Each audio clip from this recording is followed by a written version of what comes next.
In this video, we will practice the four-step problem-solving method to solve dimensional analysis unit conversions and also word problems.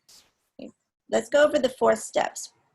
Step number 1, you want to identify the information given and the information that you need to answer. Step number 2, you're going to find the relationships between the known and your unknown. And that's usually going to be a series of conversion factors. Step number 3, you're going to set up your problem, make sure that the units are canceling properly. And step number 4, check that your answer makes sense both in magnitude and in units. If you follow these 4 steps, you'll get the problem right every time. Let's practice. Question 1. A rattlesnake is 2.44 meters long. How many centimeters long is this snake? Okay, so what's given? Well, we know that we have 2.44 meters. Where are we trying to go? What is needed in our answer? We want that answer to be in centimeters. Step 2, what are the relationships that we can use to get from meters to centimeters? So hopefully you remember your metric system from the last video. And we want to be sure, we're going to use dimensional analysis, that the meters is in the denominator and the centimeter is in the numerator. And that way the meters will cancel and our answer will be left in centimeters. You ask yourself, which is the larger unit, the meter or the centimeter? The meter's larger, give that a 1, and you'll have to know that there are 100 centimeters in 1 meter. Okay, step number 3 is to solve the problem, making sure your units cancel. So that's 2.44 times 100. So 244. We canceled out the meters, make sure the unit you want is still there, right, the centimeter. And that's also part of checking step 4, that having 244, right, should be more because centimeter, I'm sorry, it should be more than 2.44 meters because centimeters are smaller, right? So you should have more of them. So it makes sense both in magnitude and the unit is correct. Okay, let's do the next one.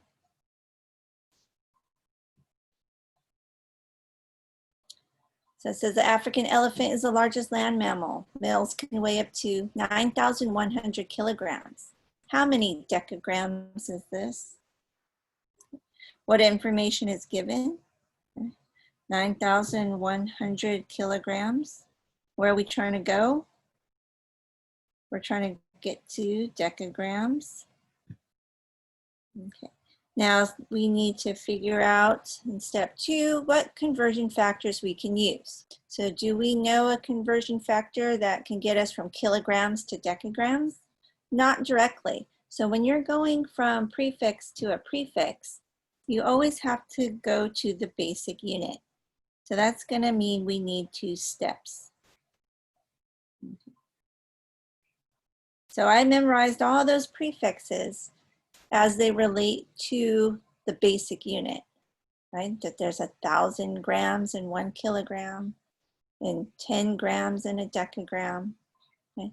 But I didn't remember how many decagrams were in a kilogram, right? So you always go back to the basic. So that means I'm going to set up my dimensional analysis, going to the basic unit, which is the gram. And you can see I'm setting up the units so the kilograms will cancel, the grams will cancel, and the decagrams will be left in the numerator. Okay, let's fill them in, which is larger, the gram or the kilogram? Kilogram.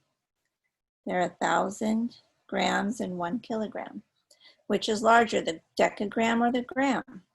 The decagram. And there are 10 grams in 1 decagram. Okay, let's solve the problem, cross out our units. Kilograms cancel, grams cancel. decagram will be in the answer. So that's 9,100 times 1,000 divided by 10. That will leave us with 9.1 times 10 to the 5th decagrams.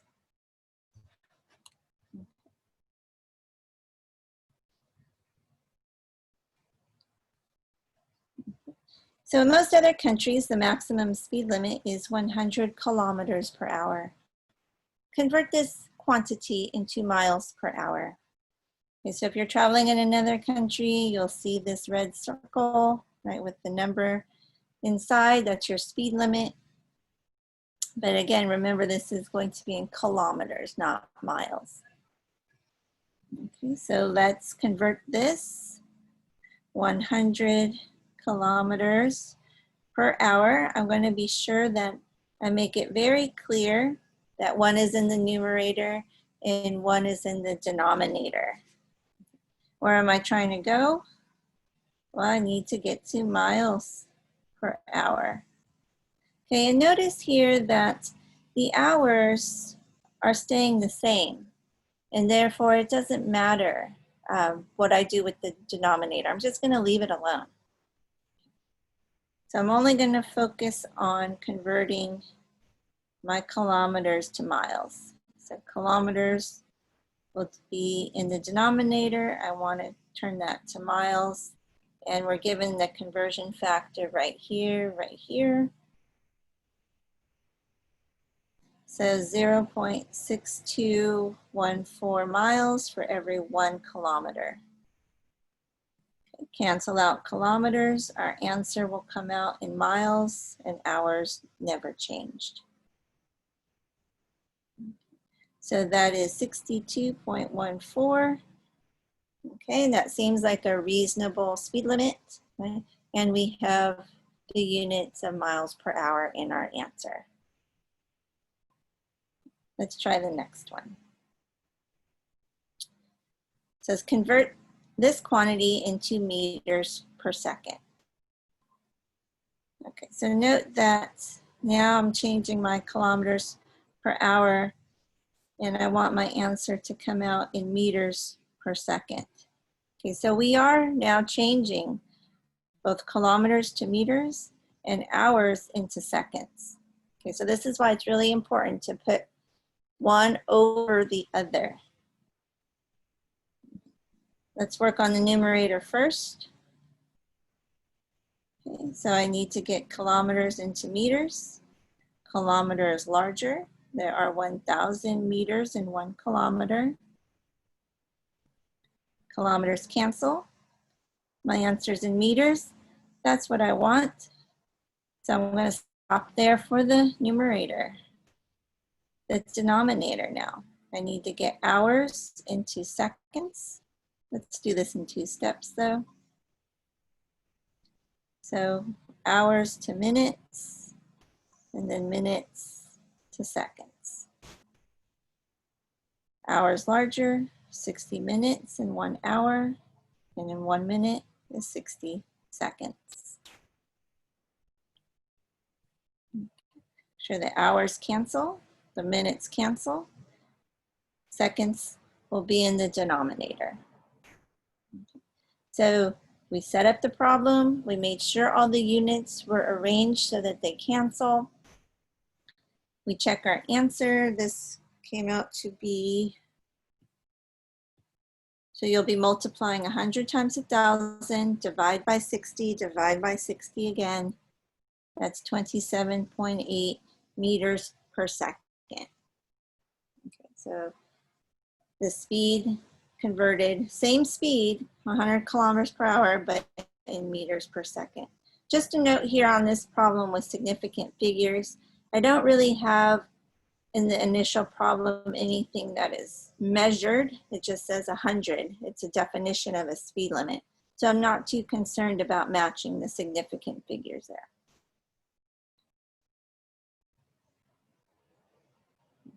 Conversion factors in a word problem.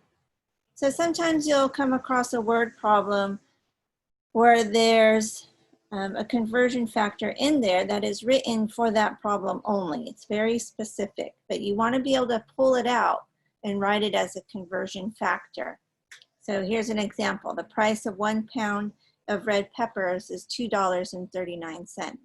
So you turn that sentence into a conversion factor and write it in either direction, right? Depending on which way you need to use it. Okay. Example number 2. A tablet contains 250 milligrams of aspirin. So you can write it as 1 tablet, 250 milligrams, or 250 milligrams per tablet. Okay. Remember, just depending on how you need to use the conversion factor in the problem. So for instance, if the doctor said to take 1,000 milligrams of aspirin per day, you want to know how many tablets you're taking, you would choose the first one, right? Because you would say 1,000 milligrams multiplied by the conversion factor in this direction, milligrams cancel, your answer will come out as 4 tablets, as tablets as the answer. Okay, you wouldn't want to use it flipped in that direction. Okay. All right, let's give this a try. Okay, if your pace on a treadmill is 65 meters per minute, how many minutes will it take for you to walk a distance of 7,500 feet? So let's mark here, this, right, is very specific for this word problem. This is a conversion factor that we can write out, 65 meters per 1 minute.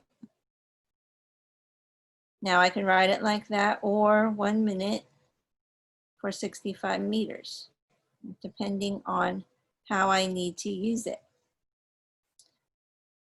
Okay, so that's given. I also know I'm starting here with 7,500 feet. And the question is asking for how long in minutes. So using the problem solving process, I'm figuring out what information I have and where I'm trying to go. Now, step 2 is to figure out a path. Okay, I know that I need minutes in my numerator at the end. So I'm probably going to use this one, right? Well, I am going to use this one because the time is up here in the numerator. I would not want it down here in the denominator. Okay. So sometimes you can even work backwards, and we can even just put that one here, because that's where it's going to need to be, right, with the minutes in the numerator.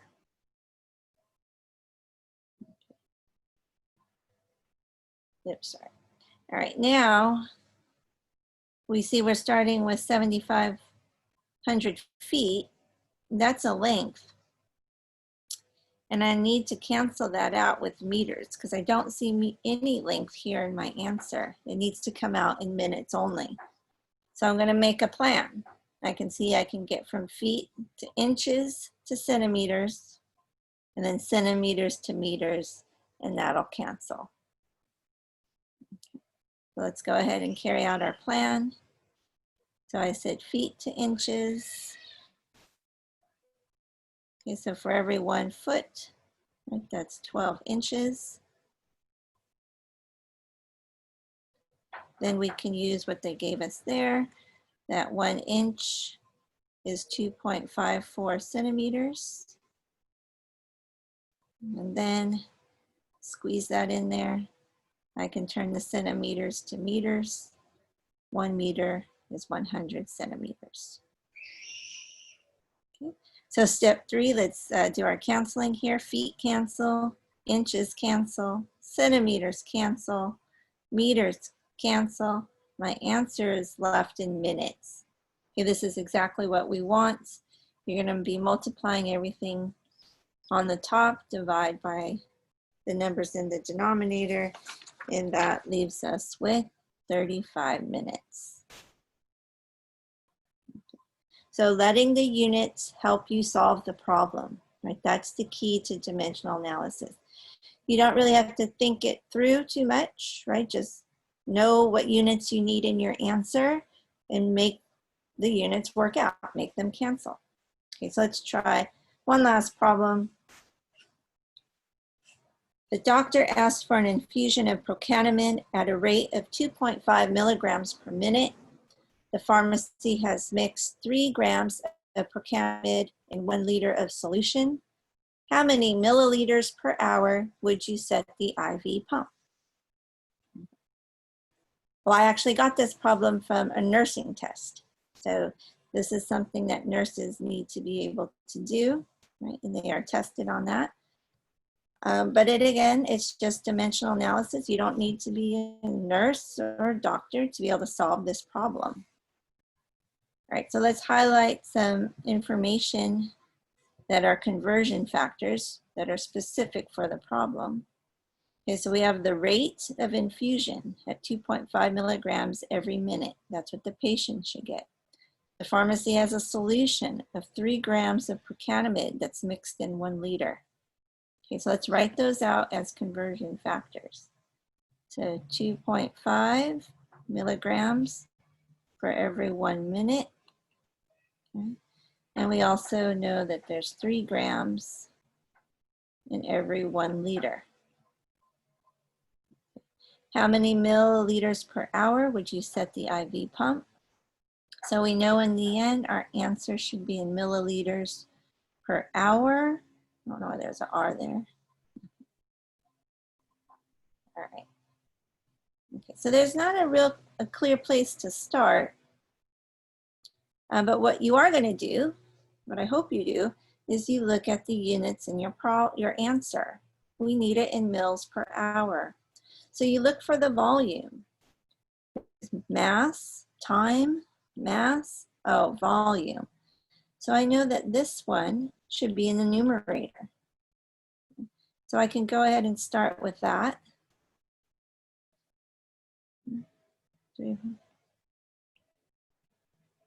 No, and I just started writing it the wrong way. Sorry, let me erase that.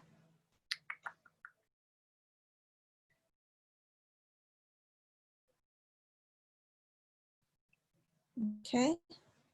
So I'm putting the liters in the numerator, so I'm just flipping that conversion around. Remember that they are flippable. I could have started with the other one, this one. Okay. And I have time here and time in the denominator. So this one would have set up the same way. So when we eventually use this conversion factor, we will see it set in this direction.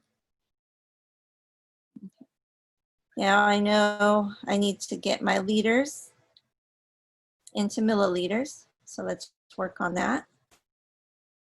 1 liter is 1,000 milliliters. Cancel the liters. My answer is in milliliters. That's what I want in the end. So I'm going to stop with the numerator.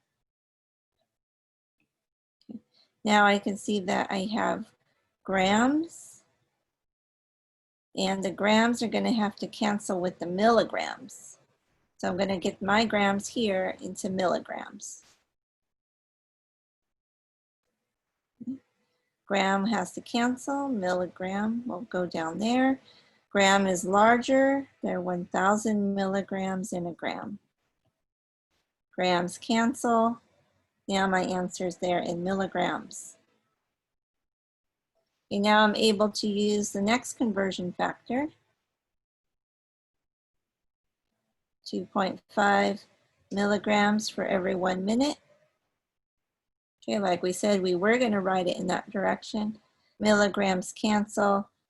Now I have minutes in the denominator. And one last step to get the minutes into hours. 1 hour is 60 minutes.